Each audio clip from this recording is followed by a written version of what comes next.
Roberto Peruzzi, ingénieur civil. Donc j'ai suivi une formation d'ingénieur civil à l'École Polytechnique Fédérale de Lausanne, que j'ai achevé en 1990, et ensuite j'ai fait une formation continue, un cours postgrade, comme on l'appelle, en génie parasismique, qui traite de la dynamique des structures. Ce cours était justement destiné à ce que je puisse apprendre la manière de gérer les tremblements de terre pour tout ce qui est structure, système porteur, donc tout ce que fait l'ingénieur, en particulier au niveau des bâtiments.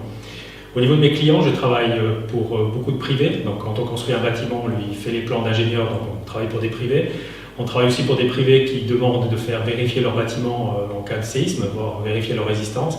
Et puis je travaille également pour la Confédération. Je fais des vérifications d'ambassade à l'étranger dans le cas où c'est nécessaire, on les renforce. Et je travaille aussi pour le service de la protection de la population du canton du Valais pour la gestion post-sismique, justement, où on prépare actuellement on apprend à se préparer aux côtés des collègues italiens à comment se préparer à traiter ou à gérer le prochain séisme majeur en Valais, qui pourra faire de nombreuses victimes, de nombreux sans-abri, et puis bien sûr beaucoup de dommages économiques aux ouvrages.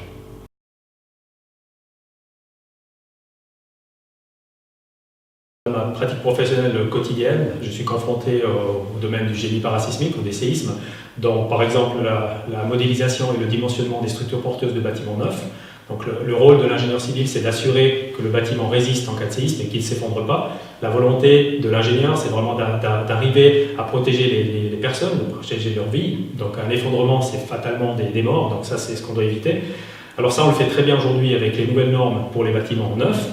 Le problème se passe aussi aujourd'hui, c'est qu'on a des normes qui sont en vigueur depuis 2003, c'est-à-dire un peu plus de 15 ans aujourd'hui, mais le 90% des bâtiments ont été construits avant les normes parasismiques. Et aujourd'hui, la problématique à laquelle je suis confronté en tant qu'ingénieur, moi-même et mes collègues ingénieurs, c'est de vérifier la résistance d'un bâtiment existant face à un séisme majeur.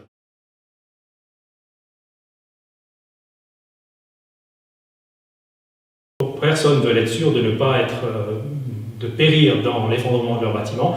Effectivement, il faut faire de la prévention, il faut se préoccuper de la résistance du bâtiment, mandater dans la mesure du possible un professionnel.